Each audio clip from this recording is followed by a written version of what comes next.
Salam, hörmətli tamaşaçılar, efirdə Xəbərlər informasiya proqramıdır. Xəbərlərlə sizi mən Turac İbrahimova tanış edəcəm.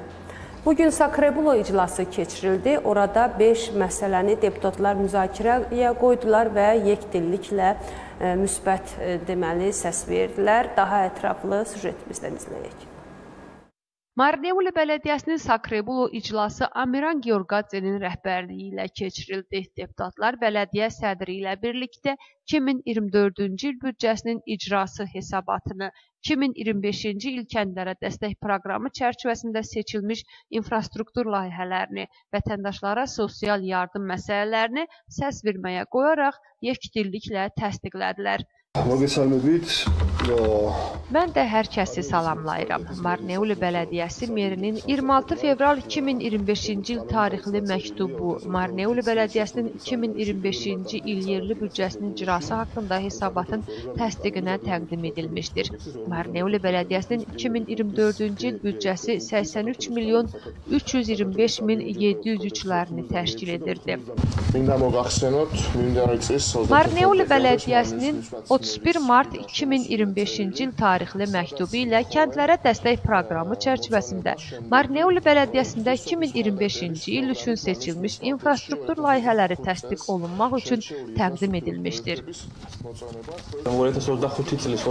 Marneuli Bələdiyyəsinin əmlakın idarə edilməsi və maddi texniki təminat xidmətinin rəisinin 2 aprel 2025-ci il tarixli hesabat vəsiqəsi Marneuli şəhərində adsız bir küçəyə 14, 15 və 15-ci küçə adlandırılmasını xahiş etmişdir. Gürcüstan qanununun 8-ci bəndi buna əsas verir.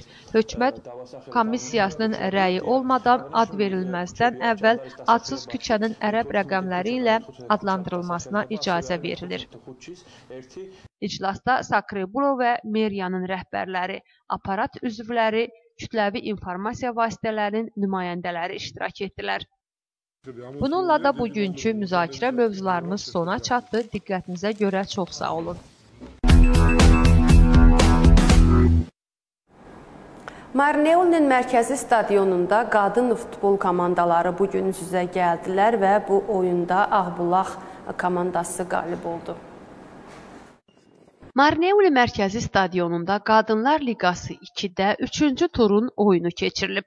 Ağbulağın qızlardan ibarət Tetritsqaro və Xobinin Kolxeti komandaları üz-üzə gəldilər. Oyun 2-0 hesabı ilə Tetritsqaronun qələbəsi ilə başa çatdı. Oyunu Tetritsqaro Bələdiyyəsinin meri Georgi Tsiklauri, mədəniyyət və idman direktoru David Kazaxaşvili, eləcə də meriyanın digər nümayəndələri izlədilər.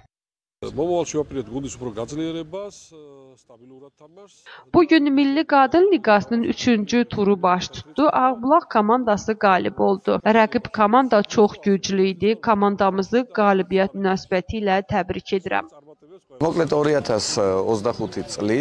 Bugün Ağbulaq üçün çox xoş gündür. Ağbulağın Qadın Liqası Xobinin Kolxeti komandası ilə qarşılaşdı. Onlar əminliklə 2-0 hesabı ilə Xobini məğlub etdilər. Bugün çox gərgin oyun oynadıq. Oyun başlayana dək çox həyəcan keçirirdim. Amma son nəticədə çox yaxşı hesabla tamamlandı. Hər şey yaxşıdır. Gələcək planlarım budur ki, bir ömür futbolçu olmaq istəyirəm. Gərgin oyun keçdi. Başdan da çox ciddi oynadıq. Əlimizdən gələni etdik. Bu cürdə davam edəcəyik.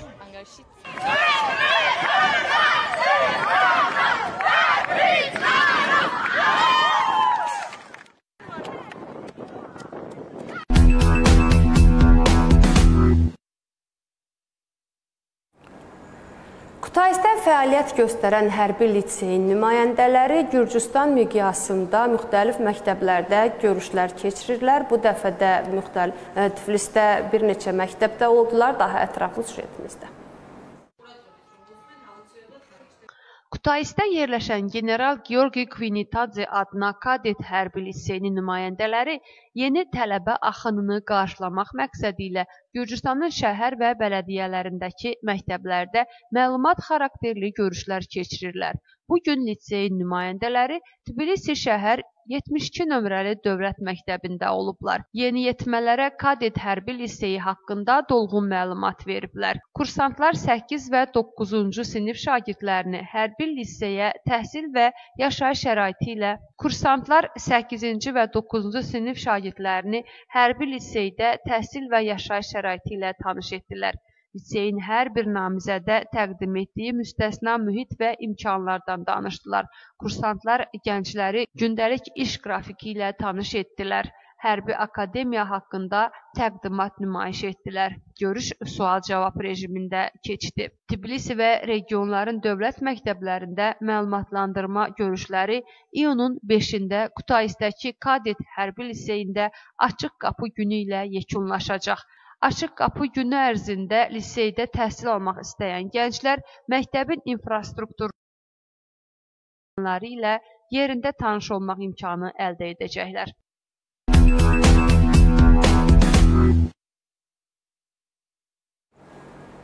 Narkotik vasitələrin alınması, saxlanılması və satılması ittihamı ilə xarici ölkələrin vətəndaşlarını Gürcüstanda saxlayıblar.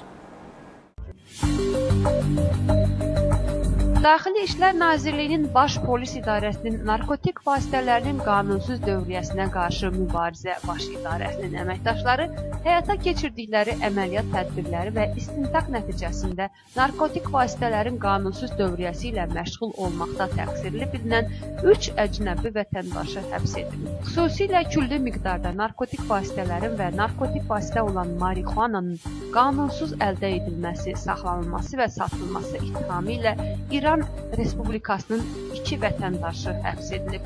Bunlar 1982-ci il təvəllüdlü əvvəllər məhkum olunmuş və 1993-cü il təvəllüdlü şəxslərdir. Eyni zamanda Türkiyə Respublikasının vətəndaşı da saxlanılıb. Cinayətlər 20 ilədək və ya ömürlük həbs cəzasını nəzərdə tutur.